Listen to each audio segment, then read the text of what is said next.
আমায় নহে গো ভালোবাসো, শুধু ভালোবাসো মোর গান। কমফোর্টেবল বলতে আসলে দু রকমের হতে পারে। এক একটা গান, নতুন নতুন গান যখন রেকর্ড হয়, সেটা প্রত্যেকটা গান আমাদের কাছে নিজের সন্তানের মতো। সুন্দরী গো দোহাই দোহাই মান করো না। অনেক বছর আগে ক্যাসেটের একটা চলন ছিল, তারপরে সিডি আসলো, অ্যালবাম আসলো। এখন একটু ডিফারেন্ট টাইপের গান হয়, ভালো গানও হচ্ছে, কিছু ভাইরাল গানও হচ্ছে। শিল্পীদের জীবন না একটু কঠিন হয়।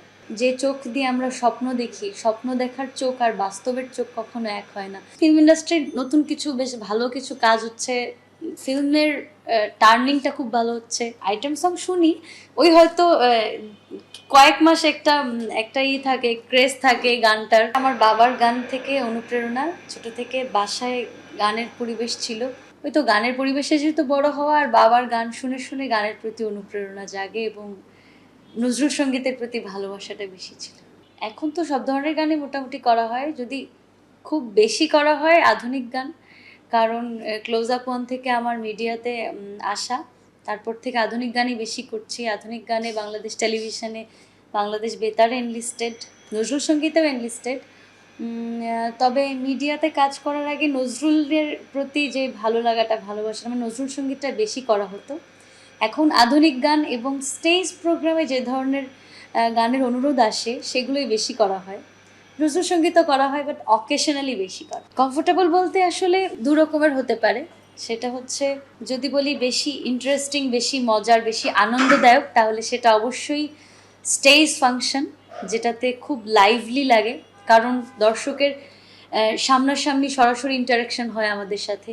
দর্শকের চোখে মুখে আমাদের গান শোনার পরে যে ভালো লাগাটা, যে অনুভূতিটা, ওইটা সরাসরি দেখতে পাই। ওটা অবশ্যই একটা আনন্দের জায়গা, আনন্দদায়ক মুহূর্ত বলা চলে।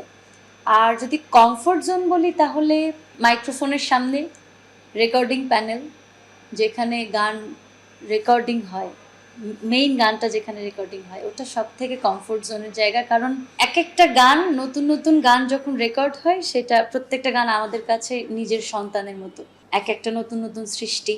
অবশ্যই সৃষ্টি শুরুতে তো আমরা থাকি না, একজন গীতিকার থাকেন, সুরকার থাকেন, মিউজিক কম্পোজার থাকেন, তারপর আমাদের কাছে গান আসে। সেই গানটাকে যতটুকু সম্ভব চেষ্টা করি প্রাণ দেওয়ার, ভালোভাবে গাইবার। গানে যে একটা মায়া আছে না, যে গানে একটা অনুভূতি আছে না, ওটা না আমরা চাইলেও দিতে পারবো না, আমার মনে হয় না দিতে পারবো। ও রঙের কারিগর, তুমি জানো কত রঙ্গ